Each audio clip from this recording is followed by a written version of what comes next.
Bom, continuando aí a nossa sequência de explanação em relação aos conceitos, né, ágeis para a gestão de projetos, nessa sequência a gente tem o objetivo de fechar uma espinha dorsal, uma coluna dorsal para a forma de estruturar trabalhos.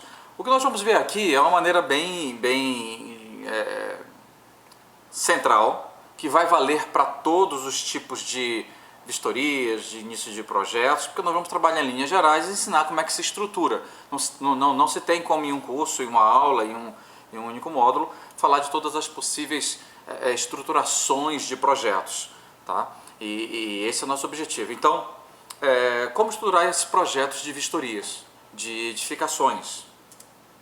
Então, sempre seguindo o nosso modelo de Scrum, nossa estrutura de Scrum, para organização do trabalho e boa gestão de uma forma ágil, nós começamos com essa estrutura identificando o problema, que é o caso do negócio do projeto, o que é que nós vamos atuar.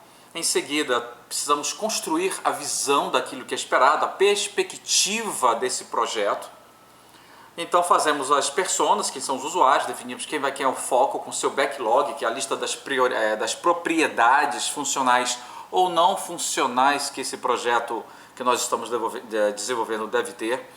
E aí nós organizamos isso numa lista de prioridades. Não se pode fazer tudo, não se tem recursos para tudo, tem tempo de financeiro, recursos humanos, estruturais e todos os demais. Em seguida, nós precisamos criar um cronograma de planejamento dos releases, nas nossas entregas, disso que está sendo proposto. Tá? Para melhor definir, nós precisamos construir as histórias de usuário para trabalhar as propriedades com o valor que é esperado de cada uma das propriedades dentro desse projeto. Essas propriedades, acho que nós acabamos de elencar nesse chamado backlog priorizado. E então criamos critérios de aceitação. Tá? É claro que podemos falar também do lista de tarefas, né, de esforços estimados para as tarefas empreendidas, mas isso é muito detalhado dentro das próprias normas que nós estamos indicando nesse trabalho aqui. Então fragmentamos isso no backlog dos sprints, dividindo esse backlog priorizado que vai se construir, que se resolveu botar dentro do projeto, dentro de toda uma lista de possibilidades, aquilo que se fragmentou, se restringiu que vai ser nosso projeto, e aí então podemos começar a definição. Então, dado uma situação, dado uma edificação, que é o primeiro exercício, né, como nós estamos trabalhando em sala de aula invertida, onde a gente primeiro apresenta a tarefa, o problema, e em seguida se discute em oficina as atividades. Nós pedimos, e já fizemos isso em diversas aulas, que é vistoriar uma edificação. Então, a nossa primeira sugestão é que seja vistoriada a edificação do campus do Instituto Federal, Campos do Jordão, e que vocês façam registros fotográficos das patologias encontradas. Isso não precisam se preocupar, vocês ainda não, nesse estágio, vocês podem ainda não ter visto todos os tipos de patologias, todas as situações, então com o olhar de vocês identifiquem algumas coisas que vocês podem apresentar nesse exercício inicial. Vão ser patologias reais, que vocês vão até no senso geral, no senso comum identificar, outras com algumas informações que vocês já receberam ao longo do curso de edificações, de técnico em edificações, e outras vocês podem até, em outras situações vocês podem até acreditar que alguma coisa é uma patologia e não ser. Tá? Então a primeira parte é fazer esses trabalhos e botar na nuvem para nos enviar, certo? Bom, feito isso, eu fico aguardando essas entregas e vocês vão passar para a próxima etapa depois de terem feito isso. O que é essa próxima etapa? Aqui, como nós mostramos no fluxo anterior da estrutura do Scrum, é construir essa visão de projeto. O que eu vejo, o que eu tenho, como eu vou trabalhar e o que eu espero no final desse meu projeto. Independente do que quer que seja ele, seja um projeto que vai nascer do zero e vou entregar uma obra, ou projeto de manutenção, de uma edificação, projeto de reparos de uma edificação, projeto de um relatório, projeto de um trabalho de vistoria. A gente vai fazer um trabalho de vistoria também, tem que projetar o trabalho, né? Então projeto na área de construção civil, de engenheiros, arquitetos e técnicos, não é simplesmente executar um serviço, mas é projetar o próprio trabalho em si do projeto. tá? Então, o caso é o ponto de onde eu estou, o status quo, e a minha visão é para onde eu vou. Então, para isso, nós temos que ter uma estratégia de percurso, um caminho, tá, a ser seguido para chegarmos ao nosso objetivo e termos o êxito esperado. Bom, para orientar melhor essa ideia de como construir essa visão, que parece às vezes abstrato demais, subjetivo demais, impreciso, muito impreciso, eu ensino para vocês uma pequena regra, que é eu trabalhar nesses quadrantes aqui. Então, eu vou ter o que meu projeto é, o meu projeto não é, o que meu projeto faz, o que ele não faz. Então, digamos aqui, nesse nosso exemplo, como exemplo, cada caso é um caso, nosso projeto é uma perícia, nosso projeto é um laudo, porque eu posso não ser um laudo, posso ter apenas um relatório. Nosso projeto é judicial, eu posso considerá-lo como um projeto particular. O que seria um projeto judicial? Você sendo chamado por um juiz, por um magistrado, para gerar um instrumento que instrua o processo, né, com dados técnicos. No caso de ser particular, quando você é contratado por uma parte que quer ver um problema que ela acha que existe, você faz o laudo e aí sim abre um processo e mesmo assim depois esse magistrado, esse juiz vai contratar um perito judicial para dar, então pode ter 2, 3 laudos, as partes podem apresentar laudos e o magistrado, o juiz, elenca um outro terceiro profissional que vai ser aquele perito judiciário. Tá? Então, o que ele não é? Não é de frutos, ou seja, esse laudo não é sobre o aluguel, venda, os frutos de um imóvel. Tá? O que ele não é? Um caso especial, e aí a gente vai, existem nas normas citadas o que é o caso especial. Ele não é de acessibilidade, nós não estamos questionando a acessibilidade da edificação, afinal de contas a edificação já existe, estamos vendo nesse caso o status dela, identificá-la como ela está agora. Inspeção predial especializada, ela também, esse nosso projeto também é para uma inspeção predial especializada. O que seria isso?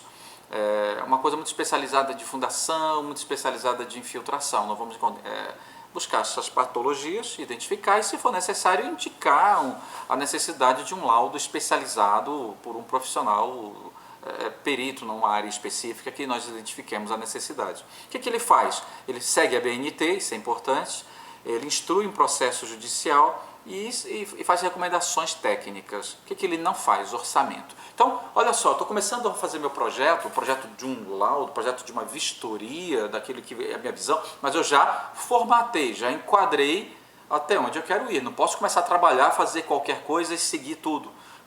Por isso, nós temos que dar essa pequena estruturada, um planejamento leve, fácil, né, de entender. Isso é fundamental para nós seguirmos aquele conceito de Pareto, que eu sempre falo para vocês nas aulas. Eu tenho que encontrar os 20% de tarefas, de funcionalidades, que vão entregar 80% de valor, né, para o cliente, para quem vai receber a entrega. Porque eu tenho que otimizar meu tempo, meu foco, minha inteligência, minhas habilidades e diminuir o risco. Por isso as entregas são curtas, com valor, para que eu tenha cada vez menos risco e possa testar hipóteses. Porque nós estamos testando hipóteses de satisfação, de proposta de valor na nossa entrega do nosso projeto para o nosso cliente. Então, se fizermos períodos muito grandes, podemos ter muitos retrabalhos. Fazemos períodos menores de entregas e então isso diminui o risco e consigo testar melhor as hipóteses que vamos fazendo à medida que o trabalho vai sendo desenvolvido a 4 mãos com os clientes. Bom, como nós falamos dentro daquela estrutura inicial, nós temos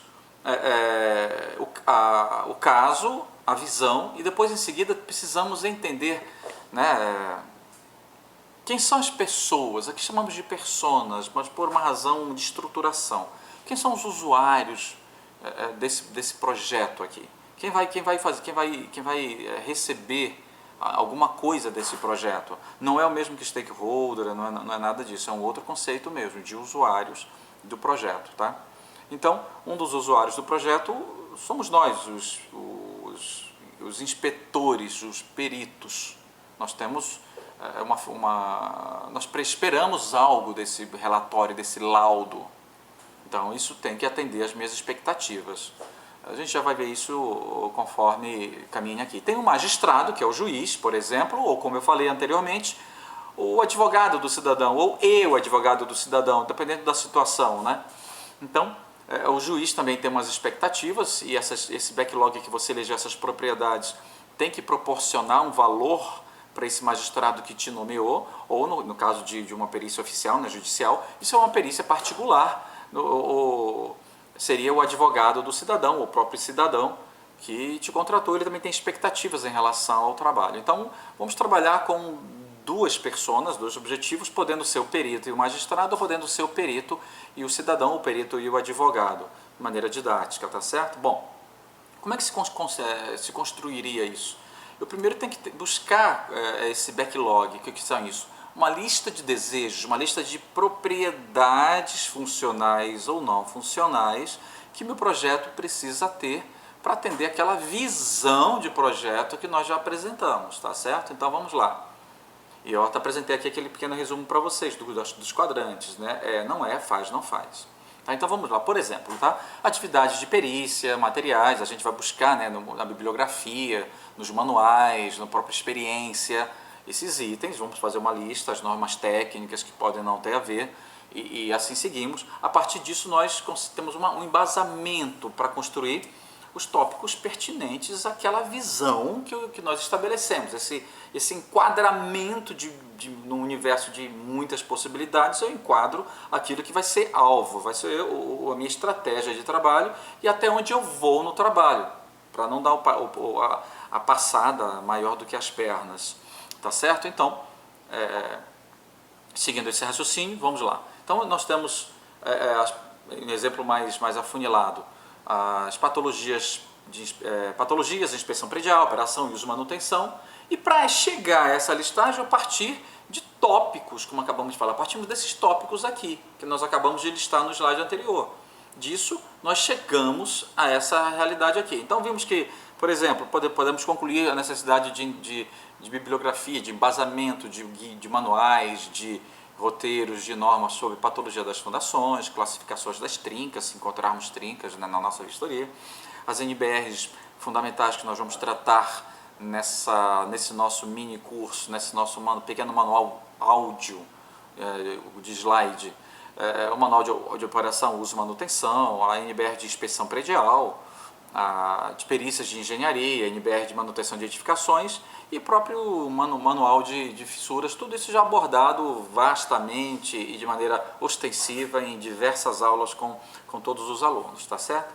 Então, olha só, seguindo esse raciocínio, vamos em cima de uma bibliografia que nós julgamos pertinente, dada a visão de projeto que nós estabelecemos, o que ele faz, o que ele não faz, o que ele é, o que ele não é. Nós vimos que essa NBR aqui, que trata da inspeção predial de 2020, e eu participei da discussão dessa NBR, como falei para vocês, né, que foi publicada agora recentemente.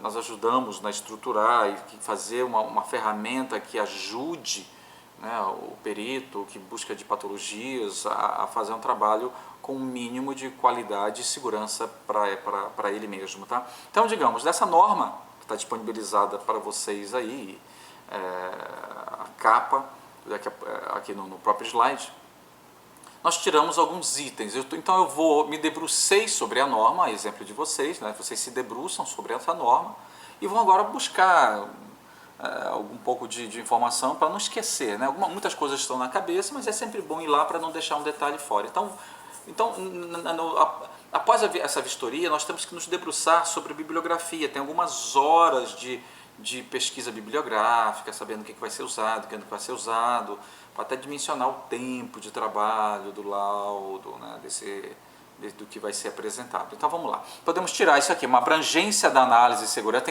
tem que ser uma funcionalidade que esse nosso laudo deve ter, tá? Que nós estamos julgando. Uma das funcionalidades possíveis que o laudo tem que ter. Ainda não definimos as prioridades, mas aí já estamos fazendo uma lista extensa sobre possíveis funcionalidades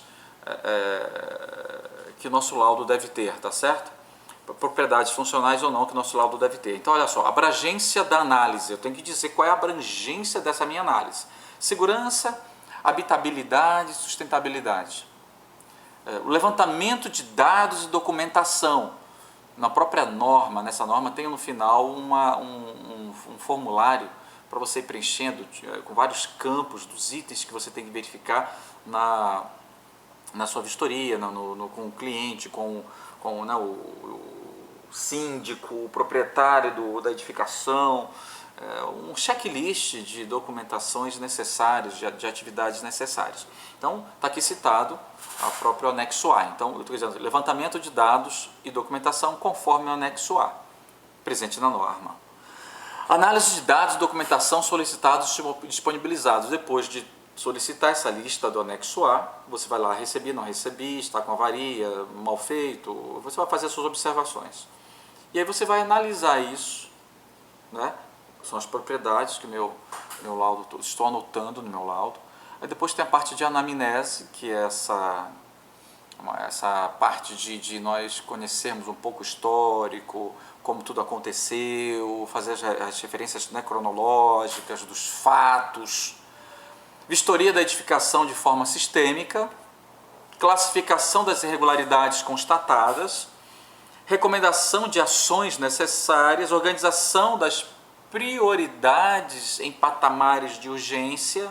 Todos esses itens, nós lendo a norma, a gente vai tirando e botando dentro das propriedades que vocês acreditam que o laudo precise ter. Mas não nos preocupamos aqui ainda nessa etapa com o que tem que ter, mas apenas com a possibilidade, né, com a conveniência. Depois a gente analisa isso. Tá? Avaliação da manutenção, avaliação do uso, redação e emissão do laudo de inspeção e também as demais NBRs que dão suporte de uma maneira mais geral a essa NBR aqui, 16747. Tá certo? Todos esses itens aqui nós tiramos a partir da leitura da norma. Por isso é importante sempre uma grande leitura do material. Tá? Então, eu estou fazendo uma lista de backlog para depois fazer algumas escolhas, né, nesse refinamento do que terá no meu projeto. Bom, em seguida, né, naquela minha listagem que a gente falou, né, das bibliografias necessárias, passamos para outra norma que é de perícias de engenharia, né, também apresentada amplamente em sala de aula. Classificação do objeto quanto à natureza, né, os imóveis, se ele é imóvel, são máquinas e equipamentos, se são terrenos, né, imóvel é uma edificação residencial, coletiva, comercial, se é um terreno, são máquinas ou são equipamentos, o tipo das instalações, se é de frutos, quais são os direitos, a espécie da perícia, o tipo de ocorrências, tudo isso presente, detalhado nessa norma. Então, estou vendo quais são, estou fazendo uma lista de itens que depois eu vou julgar se farão parte ou não do meu projeto, né?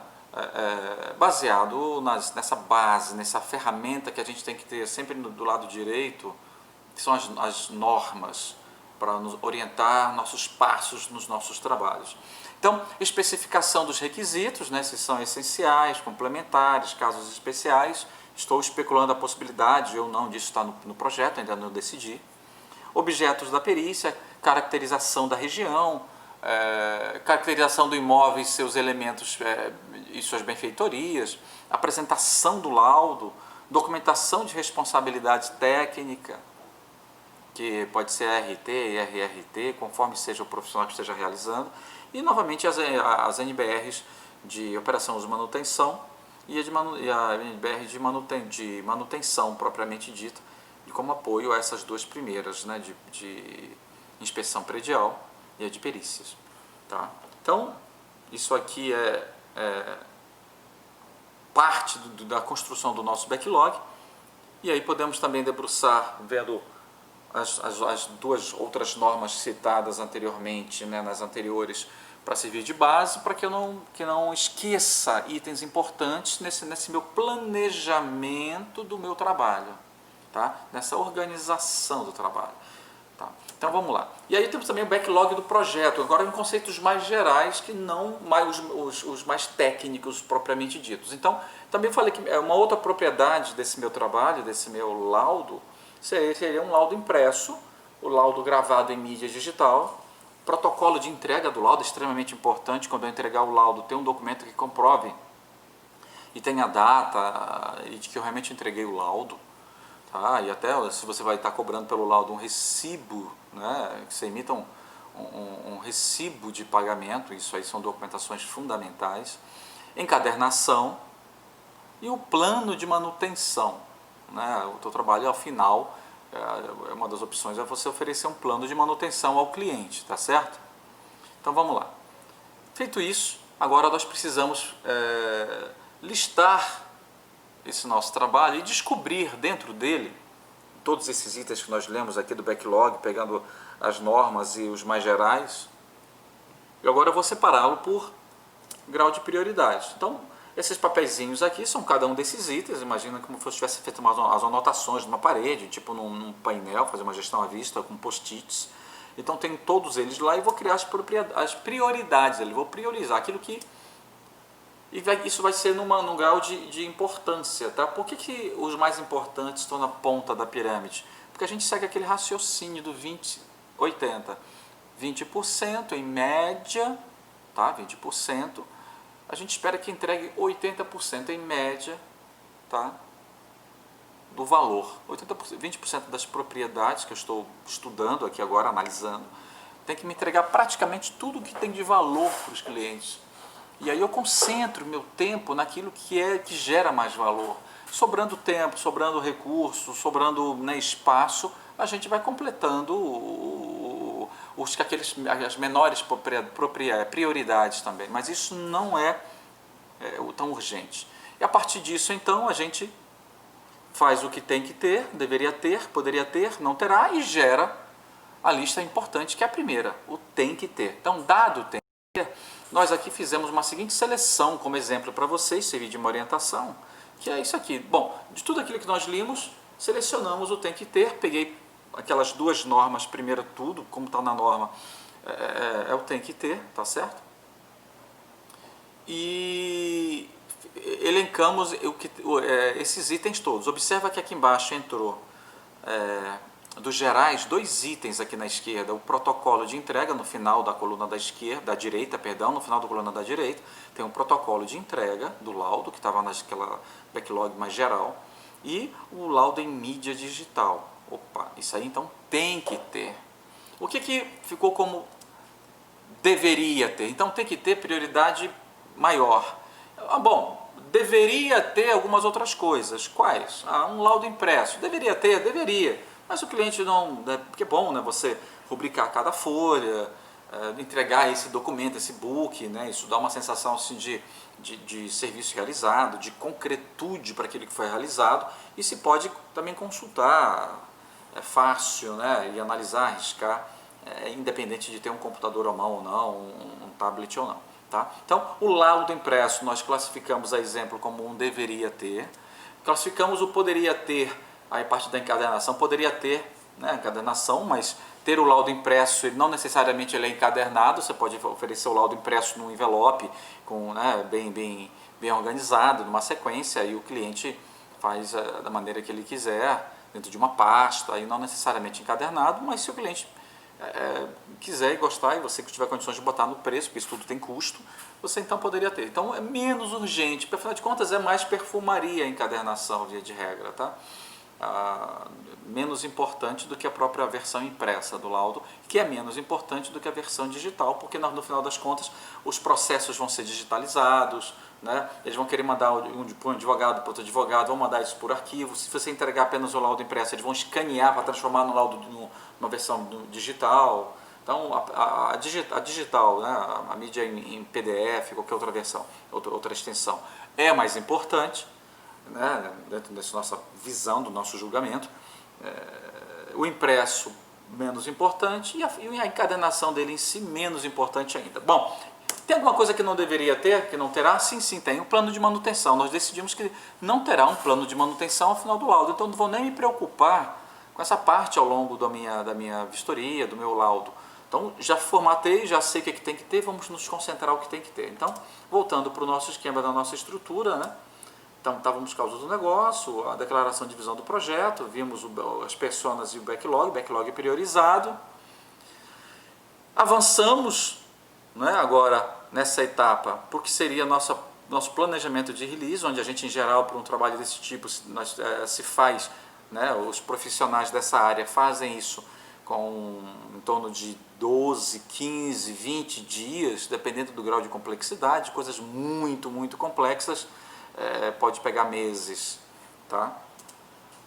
Então, agora você percebe que temos uma outra parte, que são as histórias de usuário, onde aquelas personas criadas lá ganham protagonismo aqui, para nós ganharmos qualidade nesse nosso trabalho, ganharmos qualidade no nosso laudo.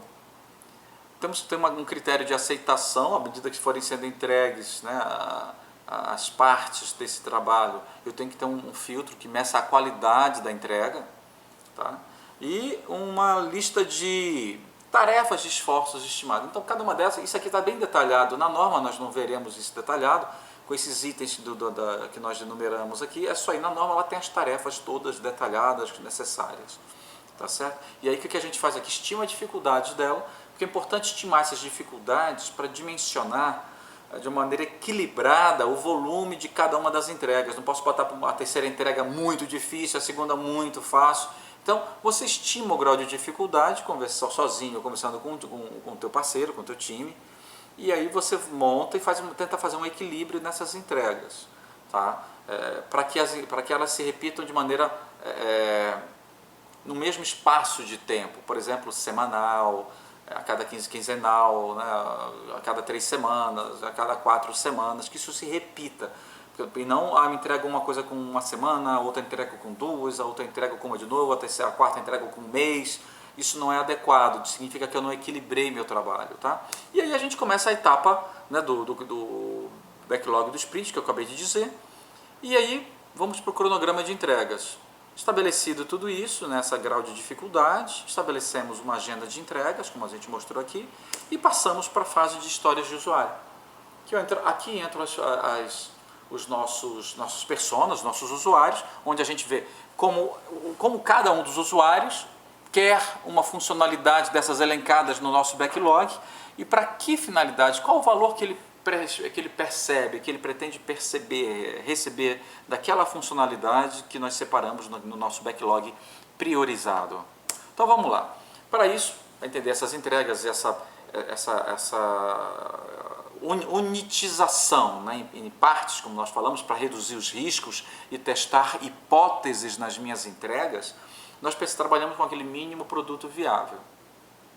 Aqui um exemplo claro, né? Digamos, meu cliente quer cortar a grama num projeto de engenharia. E você então começa a entregar primeiro uma tesoura, depois você entrega uma evolução, vai evoluindo, entendendo cada vez mais, e você entrega, o cliente usa um tempo, faz um comentário, olha, peguei a tesoura, está funcionando, está cortando bem, mas me cansa as mãos, demora muito tempo, pouca produtividade. Se eu tivesse uma forma de não precisar me abaixar tanto e ficar mais em pé, tá? Opa, ele já projetou o MVP2.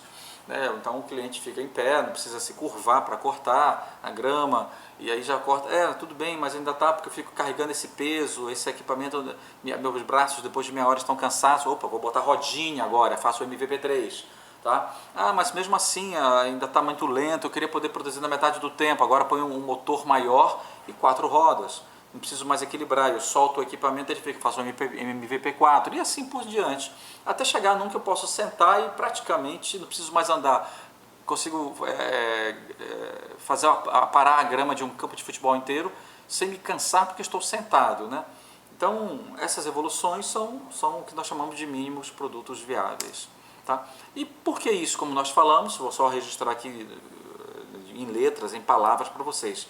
Ele é um produto mínimo, exige poucos recursos e pouco esforço, serve para validar ideias, né? Você testa hipóteses, serve como pontapé inicial do projeto. Então você começa com o MVP1. Vamos começar.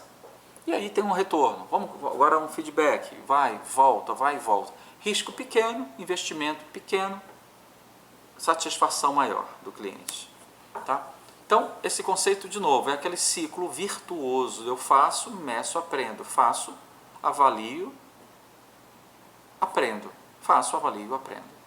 Bom, então vamos lá. Agora nós vamos fazer esse backlog dos sprints. Certo? Backlog dos sprints.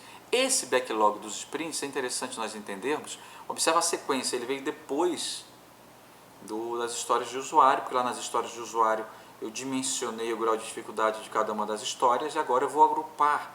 Cada história de usuário é uma propriedade do backlog, que agora eu estou lendo aquela propriedade do backlog lá, do meu relatório, do meu aparelho, da minha casa, qualquer que seja o nosso projeto. Nesse nosso caso aqui, nosso projeto é um laudo. Nós estamos projetando como fazer bem feito um laudo.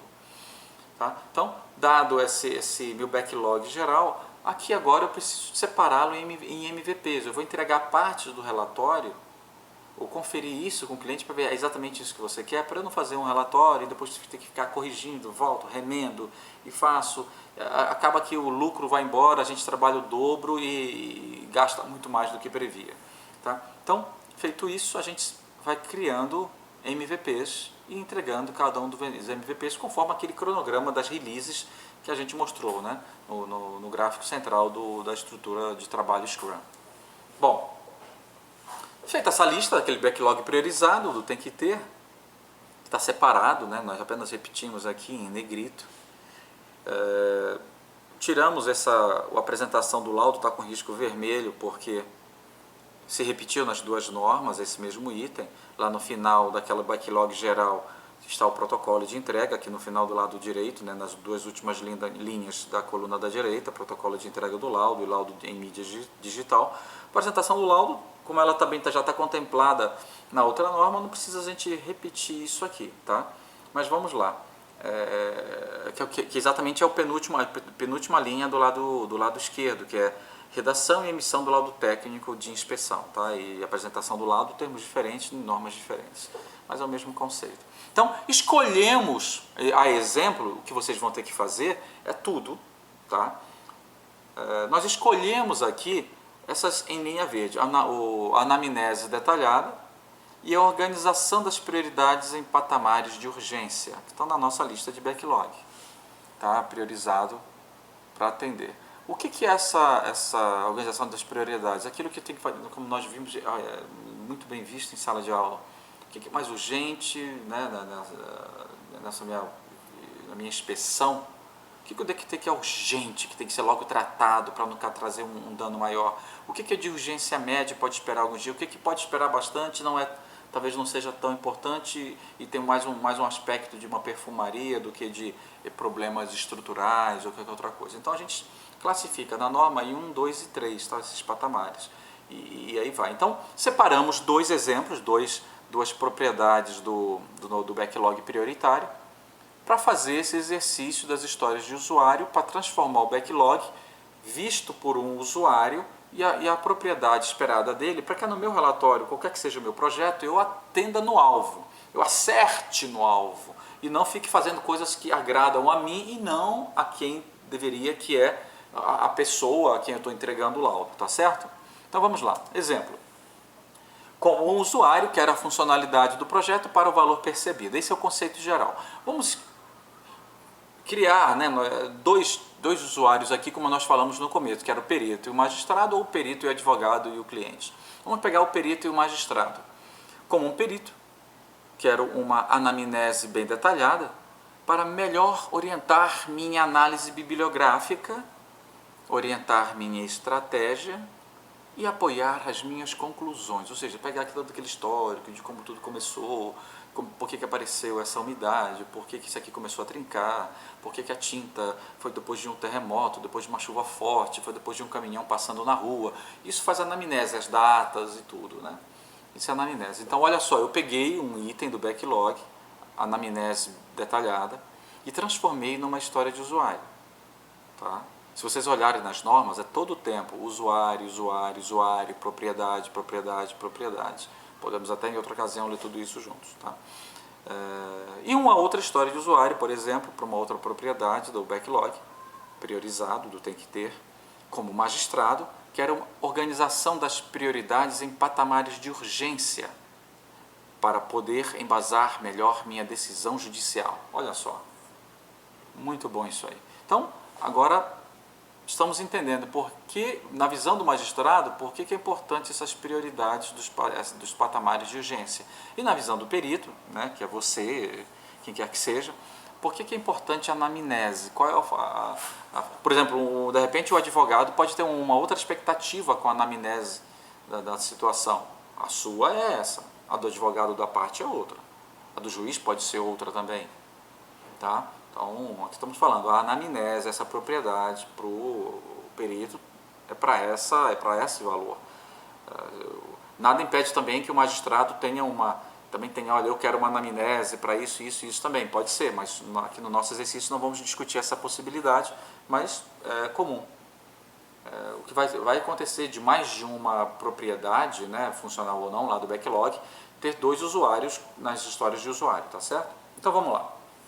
Os critérios de aceitação, o que são eles? Eles medem a qualidade, eles medem o desempenho, eles conseguem aferir se aquilo que eu estou entregando atende o valor de uma maneira mais refinada. Então, eles são o direcionamento do que é necessário desenvolver para que o dono do produto aceite a história como entregue.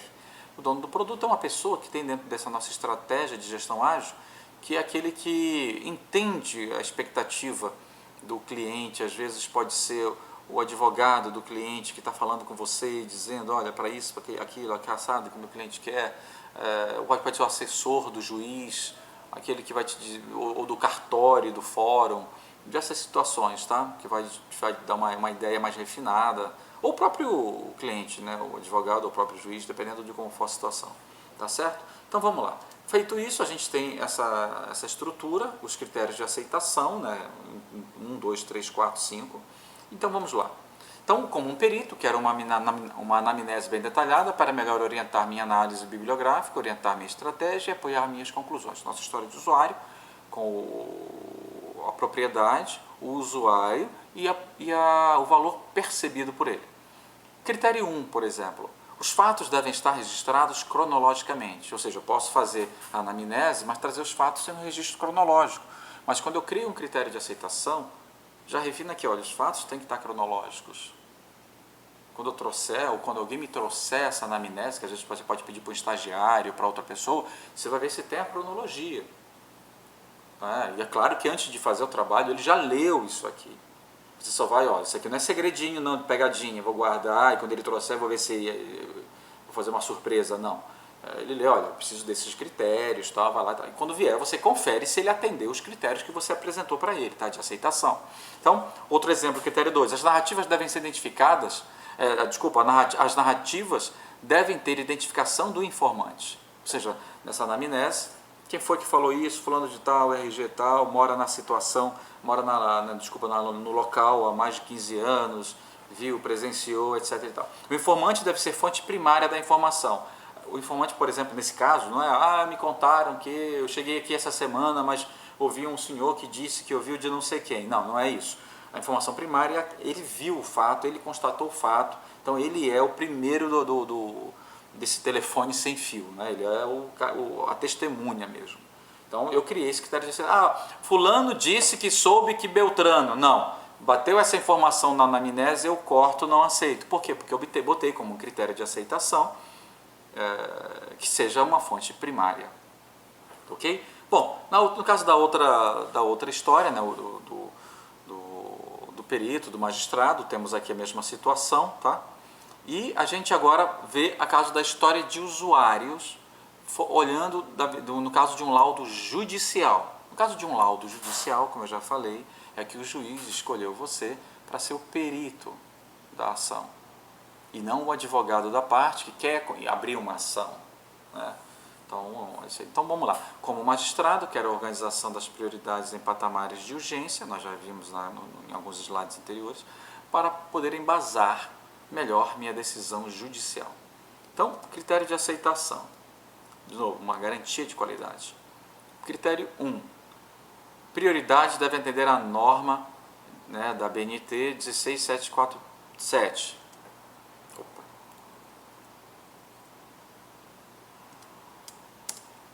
Norma 16747.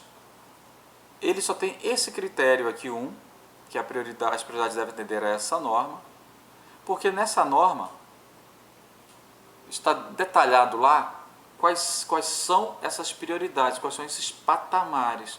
E aí vai dizer, olha, o que é mais urgente, segundo grau 1 de urgência, grau 2 de urgência, grau 3 de urgência, as situações, os detalhamentos. Bom, porque para ele é importante que a norma seja seguida, porque o magistrado não quer se basear em subjetividade, isso é ruim, por isso ele contratou um técnico, a subjetividade vai para ele e a lei, mas no laudo técnico ele quer coisa bem mais de vida. Fica como exercício para vocês, que né, eu passei aqui o slide antecipado, fica como exercício para vocês fazer essa história do usuário no caso do advogado. Como um advogado, quero escolher uma propriedade lá do backlog, funcional, né, ou não. Observe que aquelas mais gerais, elas têm muito pouco de funcional. Funcional mesmo são aquelas que nós tiramos das normas. Então, mas o backlog tem também propriedades não funcionais, como aquelas gerais, se é impresso, se não é. Você pode jogar isso aí que isso aí não é funcional, tá? Então, como advogado, quero isso para ter aquilo. Façam isso aí também, né, e mandem, nos entreguem isso conforme a agenda de entregas que a gente combina, que nós combinamos, e vamos analisar e devolver esse feedback para vocês, tá certo? Bom, faça esse critério 1, critério 2, critério 3. Tá ok? De aceitação. Nunca esqueçam que o backlog é um organismo vivo. Deve ser incrementado e melhorado conforme os trabalhos caminham. Então, à medida que você vai estudando, vai vendo as coisas, você pode mexer no backlog, pode mexer nessas propriedades do seu lado e melhorá-las. Tirar alguma coisinha, botar outra, não tem problema nenhum. Por isso o nome é gestão ágil de projetos. Tá certo? Bom, o último exercício dessa nosso mini curso, qual é? Fizemos uma vistoria lá no início para identificar alguns problemas, agora vamos poder criar, entender um pouco mais o caso, poder fazer um dimensionamento prévio de como seria o tamanho do trabalho, e agora a execução própria do trabalho. Então, agora sim, uma vistoria definitiva, uma vistoria contratada, né? A primeira vistoria você vai olhar, mais ou menos, estimar o tamanho do problema e passar um orçamento, por exemplo, né? Ou dizer o tempo de trabalho para o teu cliente. Não, nessa fase agora, que você já fez essa primeira etapa lá no começo, agora você vai fazer a vistoria do laudo. Então, vistoriar a edificação do prédio do campus, novamente, fazer registro fotográfico completo das patologias encontradas, medir as grandezas quantificáveis das patologias encontradas, tipo comprimento, largura, profundidade, volume. Acho que não forem grandezas quantificáveis, não precisa, por exemplo, está faltando pintura. Você pode até tentar fazer isso em metros quadrados de parede, mas se for tonalidade de tinta e tiver dificuldade, você só registra que pintura desbotada, precisando de reparo, né, de manutenção. Fazer croquis das patologias para servir de referência nas medidas e posições das fotos, ou seja, agora você vai fazer um croquis, né, daquela foto que você tirou, para você ter uma anotação do comprimento, da dimensão, da quantidade, do posicionamento em relação à porta, né, de todos os fatos, para depois você identificar isso no teu relatório, propriamente no computador, lá no seu editor de texto. Realizar a confecção do laudo conforme o cronograma programado de release. Bom, então isso aqui é o exercício final, que nessa sequência vocês entregam após percorrer todas essas etapas, tá ok? Bom, ficamos aguardando a entrega conforme a agenda que nós apresentamos para vocês e um forte abraço. Muito obrigado.